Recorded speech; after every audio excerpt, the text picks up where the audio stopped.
Alléluia, alléluia, peuple de Dieu, shalom chez vous. Nous remercions Dieu pour ce jour si merveilleux parce qu'il a renouvelé ses bontés ce matin-ci.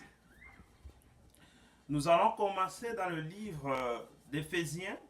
Commençons avec le livre d'Éphésiens 1, plutôt Ésaïe, je voulais dire, Ésaïe 1, verset 18. Ésaïe 1, verset 18. Il est écrit: Venez et plaidons, dit l'Éternel. Si vos péchés sont comme les crémoisies, ils deviendront blancs comme la neige. S'ils sont rouges comme la pourpre, ils deviendront comme la laine. Je prie que Dieu touche ton cœur. Je prie que ton cœur soit disponible pour prendre cette bonne parole pour la transformation de ton cœur, afin que tu portes le fruit au nom de Jésus-Christ. Dieu n'attend que toi. Voici notre titre d'aujourd'hui. Dieu n'attend que toi. Mon frère, ma soeur, le crémoisie est une teinture rouge foncée qui laisse des taches impossibles d'enlever sur les vêtements. La tache du péché semble, elle aussi, permanente. Mais Dieu peut l'effacer. Et notre vie, il peut l'effacer de notre vie. Comme il a promis, il promet de le faire pour les Israélites. Il avait promis à l'époque. Mais aujourd'hui, la paix est pour moi et toi. Et pour nous tous. Sa parole nous rassure que si nous sommes sincères et obéissants, il va pardonner et effacer nos péchés, même s'ils sont plus graves, plus, je ne sais pas comment, selon notre compréhension humaine, mais Dieu est capable d'effacer ce péché. Vous savez, une des armes que le diable utilise beaucoup, c'est la culpabilité. Dans mon parcours, j'ai rencontré beaucoup de personnes qui pensent qu'ils sont indignes de s'approcher de Dieu parce qu'ils sont pécheurs, parce qu'ils ont commis beaucoup de péchés ou ils ont commis de graves péchés. Ils sont impurs pour s'approcher d'un Dieu pur. Mon frère, ma soeur, Jésus est venu sur cette terre. Il est venu pour les pécheurs. C'est ce que la parole nous dit. Il est venu pour ceux qui sont malades. C'est ce que la parole nous dit. Et non pour ceux qui ne sont pas pécheurs. Non. Luc 19, 10 dit ceci. Car le Fils de l'homme est venu chercher et sauver ceux qui étaient perdus. Ceux qui étaient perdus, ceux qui sont dans le péché. Jésus-Christ est venu sauver tous les hommes sans tenir compte de leurs arrière-plans ni de leur vie passée. Par la foi, chacun peut recevoir le pardon et devenir une nouvelle créature. Ce message était à l'époque pour les Juifs, qu'ils viennent à Dieu pour que Dieu lave leurs péchés. Mais ce même message est pour toi et moi aujourd'hui. Quel que soit ton péché, il n'y a pas de plus grand péché ou petit péché chez Dieu. Malgré l'interprétation des hommes qui pensent que quand tu fais tel péché, c'est plus grave que l'autre, Dieu, pour lui, il n'y en a pas de plus grand ou de petit. Tout est péché. Un péché reste une désobéissance devant Dieu. Point. C'est tout. Celui qui tue et celui qui ment sont tous de pécheurs dans la désobéissance devant Dieu. C'est ça. Aujourd'hui, notre Dieu te dit à toi de venir tel que tu es, avec tout ce que tu as comme bagage de péché. Viens tel que tu es. Il est prêt à te pardonner, à te racheter, à te purifier, afin que ton cœur soit blanc comme la neige. Voici le message. Quelle bonne nouvelle. Tel que tu es. Pécheur ou pas, Dieu te veut comme tu es. L'invitation est pour toi. qui n'a pas une vie correcte. L'invitation est pour toi qui pense que tu es impur pour Dieu. L'invitation est pour toi qui est dans la débauche. L'invitation est pour toi qui est dans le mensonge. L'invitation est pour toi qui est dans la sorcellerie.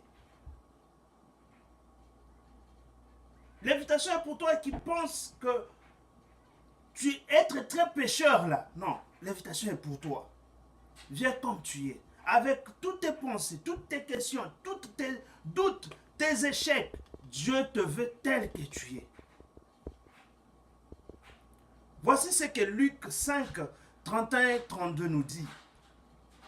Jésus, prenant la parole, leur dit, ce ne sont pas ceux qui se portent bien et qui ont besoin d'un médecin, plutôt, mais les malades. Je ne suis pas venu appeler à la repentance des justes, mais des pécheurs. Je vais répéter. Jésus prenant la parole leur dit, ce ne sont pas ceux qui se portent bien qui ont besoin de médecins, mais les malades. Je ne suis pas venu appeler à la repentance des justes, mais des malades et des pécheurs. Jésus sur terre a choisi de passer du temps avec des hommes conscients de leurs péchés, qui savent qu'ils ne sont pas assez bons pour Dieu.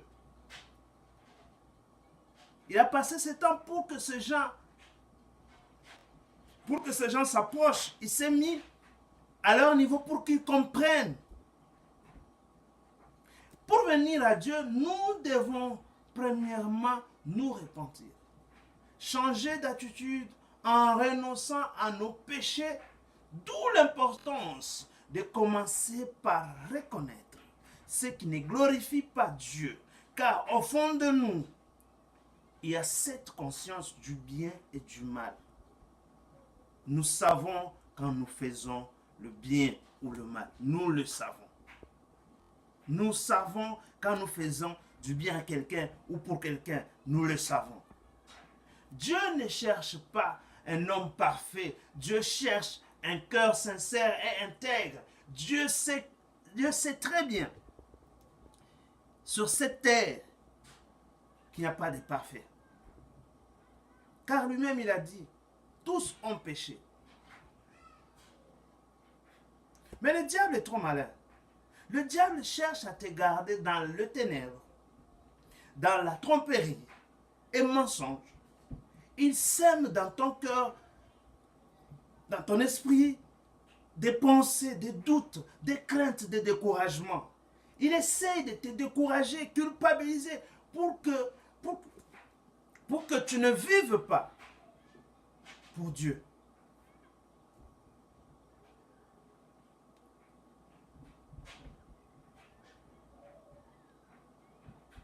Il sait que si tu dis la vérité,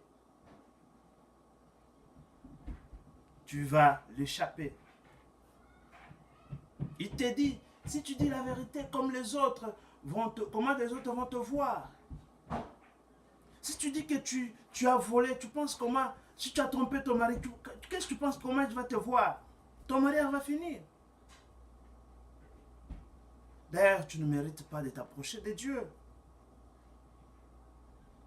Tu es trop sale. Tu es trop impur. Tu as fait trop de péchés. C'est ce que tu as fait est trop grand pour être pardonné par Dieu. Tu ne mérites pas le pardon. Le diable veut toujours avoir une porte ouverte pour lui dans ta vie. Il veut toujours avoir quelque chose qui le permet à accéder à ton âme, à te détruire petit à petit feu. Il veut ça. Il essaie de t'empêcher de te soumettre entièrement à Dieu, de peur que tu ne connaisses le bonheur. Excusez. Il se sert des réalités de la vie de ce monde pour détourner ton cœur de Dieu et d'accomplir sa volonté. Mon frère, ma soeur, il est écrit dans le livre de Matthieu 9, 13. Allez et apprenez ce qui signifie je prends plaisir à la miséricorde et non au sacrifice, car je ne suis pas venu appeler des justes, mais des pécheurs. Ceux qui se croient assez bons ne peuvent pas recevoir le salut, car la première étape pour suivre Jésus-Christ est précisément celle de la reconnaissance de nos faiblesses et limites. C'est l'orgueil dans le cœur des pharisiens et scribes qui les a empêchés de venir vers Christ. À cause de ce qu'ils pratiquaient fidèlement à leurs règles religieuses, ils pensaient purs, mieux, supérieurs que les autres. Ils ont réponse à tout. Jésus nous dit ceci. Le salut n'est pas le résultat de nos efforts, mais plutôt de la grâce qu'il est en lui. De la grâce que Jésus-Christ est lui-même. C'est dans une attitude d'humilité que nous pouvons reconnaître facilement nos péchés, que Jésus-Christ prend plaisir à nous accorder son pardon, à nous accorder sa miséricorde, et non à cause de nos efforts, et non à cause de ce que nous sommes capables de se tenir saints. Non. Parce que nous avons une chair faible. C'est par grâce. C'est par grâce. C'est pas parce que nous faisons des efforts. C'est pas parce que nos efforts peuvent, ce que nous faisons pour nos efforts, pour plaire à Dieu, qui fait que de nous méritons le pardon, non. C'est pas ce que nous faisons pour plaire à Dieu, non. La seule chose que tu as à faire, c'est devenir tel que tu es, en reconnaissant tes péchés pour recevoir le pardon, afin de vivre la vie éternelle. Jésus n'attend que toi, mon frère. Jésus n'attend que toi, ma soeur. Dieu lance un cri d'alarme et de cœur. Dieu lance un cri de père qui a une douleur, un cri d'amour.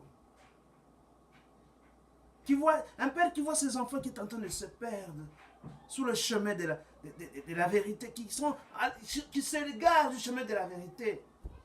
Et il dit, vous qui êtes égarés, venez, plaidons ensemble pour vos péchés. Quelle que soit leur gravité, je suis miséricordieux pour vous pardonner. Je suis capable de les effacer et oublier.